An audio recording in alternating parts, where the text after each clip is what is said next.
ఉద్యమాలు మాకేం కొత్త కాదని, దాడి చేస్తే భయపడతాం అనుకోవడం అవివేకమని, తాము ప్రతిదాడికి సిద్ధమని టీఆర్ఎస్ ఎమ్మెల్యేలు, మాజీ ఎమ్మెల్యే, ఎమ్మెల్సీ ప్రభుత్వంపై ఘాటుగా విమర్శించారు. మెదక్ పట్టణంలోని బీఆర్ఎస్ పార్టీ కార్యాలయంలో జిల్లా అధ్యక్షురాలు, మాజీ MLA Padma Devender Reddy, Narsapur MLA Sunitha Laxma Reddy, Dubbaka MLA Kotha Prabhakar Reddy, MLC Sher Subhash రెడ్డిలు మాట్లాడుతూ ఖమ్మం జిల్లాలో ప్రజలను పరామర్శించడానికి వెళ్లిన మాజీ మంత్రి హరీష్ రావు బృందంపై కాంగ్రెస్ నాయకులు దాడిని ఖండిస్తున్నామని తెలిపారు. కురుస్తున్న వర్షాల మూలంగా నష్టపోయిన రైతులను, ప్రజలను ప్రభుత్వం ఆదుకోవాలి కానీ ప్రతిపక్ష హోదాలో తమ నాయకులు పరామర్శిస్తే దాడి చేయడం సమంజసం కాదన్నారు. చెరువులు, కుంటలు తెగి నీట మునిగిన పంటలకు ఇల్లు కూలిన బాధితులను వెంటనే ఆదుకోవాలని మెదక్ జిల్లా తరపున డిమాండ్ చేస్తున్నామని తెలిపారు. ఇంకొక మంత్రి పక్క రాష్ట్ర ముఖ్యమంత్రితో మాట్లాడి హెలికాప్టర్ ఇస్తారా అని అడగడం అంటే ఈ ప్రభుత్వం ఏ పరిస్థితి ఉందో మీరు అందరూ కూడా తెలుసుకోండి. ఎందుకంటే ఇవన్నీ వైఫల్యాలు కనబడదు అని చెప్పేసి టీఆర్ఎస్ పార్టీ నాయకులు, హరీష్ రావు గారి నాయకత్వంలో అందరూ వెళ్ళి ఆపన్నాస్తం అందించాలని చెప్పేసి వాళ్ళందరికీ కూడా ఒక్కొక్క బ్యాగ్ ఏదైతే ఫుడ్ మెటీరియల్ అయితే ఇస్తుందో అది ఇవ్వకుండా, వాళ్ళు ఇవ్వకపోవడం, మన వాళ్ళు ఇస్తే ఇవ్వకుండా ఉండడానికి ఈ ప్రయత్నాలు చేసి మీరు చూశారు సోషల్ మీడియాలో. అక్కడ పార్టీ వరదలు కూడా రాజకీయం చేస్తామండి. వరదలు వచ్చినప్పుడు, ఇట్లాంటి బీభత్సం ప్రకృతి వైపరీత్యం జరిగినప్పుడు బాధ్యత వహించి ఒక ప్రభుత్వ పరంగా వాళ్ళకి చేయాల్సిన చేయూత అందించాల్సిన బాధ్యత ముఖ్యమంత్రి గారి, మంత్రులది. కానీ అది విస్మరించిండ్రు. కేవలం పరామర్శలకే పరిమితమై మరి ప్రతిపక్షాలు నిందించడం మొదలుపెట్టింది.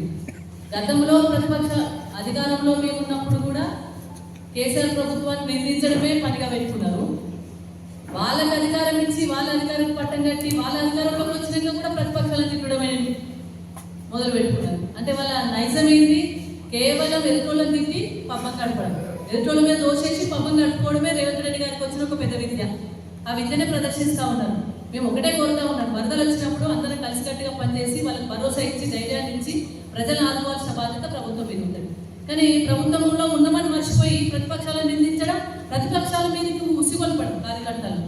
అక్కడ ఎందుకు పోయింది? అక్కడ సహాయ చర్యలు అందించడం కోసం మా వంతు కర్తవ్యంగా మేము కూడా బీఆర్ఎస్ పార్టీగా గతంలో అధికారంలో ఉన్న వాళ్ళకి సాయం చేసినాం, ఇప్పుడు కూడా సాయం చేస్తామని ఒక మంచి ఉద్దేశం కొద్ది ఖమ్మం జిల్లా వాసులకు వరద వచ్చిన వాళ్ళని ఆదుకోవడం కోసం మా వంతు సాయంగా ఈ ప్రతినిధుల బృందం అంతా కూడా అక్కడికి వెళ్ళినప్పుడు ఏం చేయాలి? అరే వాళ్ళు కూడా సాయం చేస్తున్నాం, మనం ఇంకొంచెం ఎక్కువ చేద్దామని చెప్పి ప్రభుత్వం ఆలోచన చేయాలి. ప్రభుత్వం చేయకపోగా చేసే వాళ్ళను మరి రాళ్లతో దాడి చేయడం అనేది మరి మంచి పద్ధతి కాదు. ఇది మంచి చర్య కూడా కాదు. ప్రజాస్వామ్యంలో అందరికీ కూడా హక్కు ఉంటుంది, ఎక్కడికైనా వెళ్ళొచ్చు, ఏ మంచి పనైనా చేయొచ్చు.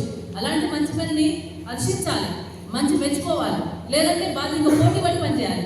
మరి అధికారంలో ఉన్నప్పుడు ఏ విధంగా చేసినామో అదే విధంగా ఇప్పుడు అధికారంలో ఉన్న వాళ్ళు కూడా అదే విధంగా చేయాలని చెప్పేసి ఆలోచనతో మరి ప్రభుత్వం ఉండాలి తప్ప మరి ఈరోజు ప్రతిపక్షంలో ఉన్నటువంటి వాళ్ళు వెళ్ళి అక్కడ పరామర్శిస్తుంటే వారిపైన దాడి చేయడం అనేది నిజంగా కూడా ప్రజలు స్వీకరించుకుంటున్నారు ఈరోజు. ఎందుకంటే బాధలో ఉన్న వాళ్ళని మరి ఆదుకోవాల్సినటువంటి సమయంలో, వారికి కష్టకాలంలో అండగా ఉండాల్సినటువంటి కాంగ్రెస్ ప్రభుత్వం మరి వారి కార్యకర్తల నాయకులు కానీ విస్మరించడం వల్ల ఈరోజు బీఆర్ఎస్ పార్టీ అక్కడికి వెళ్ళడం జరిగింది. వారందరూ కూడా ఆదుకునే ప్రయత్నం చేయడం జరిగింది. కానీ ఈ విధంగా మరి రాళ్ళతోని హరీష్ రావు గారి పైన అటాక్ చేయడానికి ప్రయత్నం చేయడం, దానిలో భాగంగా మా సంతోష్ రెడ్డి గారు కూడా మరి దెబ్బకు గురి కావడం జరిగింది. నిజంగా బాధాకరమైనటువంటి విషయం. ఇటువంటి విపత్తు కాలంలో ప్రతిపక్షాలను కలుపుకొని పనిచేయాల్సినటువంటి బాధ్యత ప్రభుత్వం పైన ఉన్న మరి ఈరోజు ప్రతిపక్షంగా మేము ముందుకు వస్తూ ఉంటే ప్రభుత్వం ఇటువంటి కార్యక్రమాలు చేయడం నిజంగా ఉన్న బాధాకరమైనటువంటి విషయం. ఎందుకంటే మొన్ననే ముఖ్యమంత్రి గారు మరి నిన్న జరిగిన విషయం మనందరికీ కూడా తెలుసు.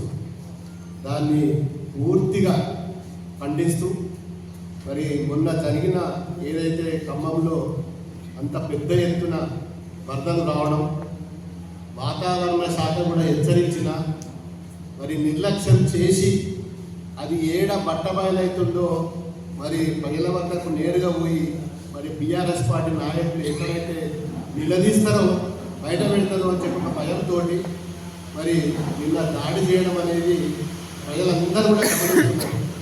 ఇవాళ ప్రజలు ముక్కు మీద వేలేసుకుంటుంది. ఒక పక్కా దేశంలో ఏమన్నా జరుగుతూ ఒక పక్కా దేశం చూడండి మనం సహాయం చేస్తాం. ఒక పక్క రాష్ట్రానికి సహాయం చేస్తాం. అది పోయి మరి అంత రాష్ట్రంలో మరి ఖమ్మం జిల్లాలో మరి మేము కోరి మా ప్రజలకు మరి మా ప్రజాప్రతినిధులు పోయి ప్రజలకు పోయి కష్టసుఖాలు చూస్తామంటే దాడి చేయడం అంటే అది ఎంత దౌర్భాగ్యమైన పని అంటే ఇప్పటి వరకు 28 రాష్ట్రాలలో ఏ రాష్ట్రం మరిన్ని అప్డేట్స్ కోసం మా ఛానల్ని సబ్స్క్రైబ్ చేయండి.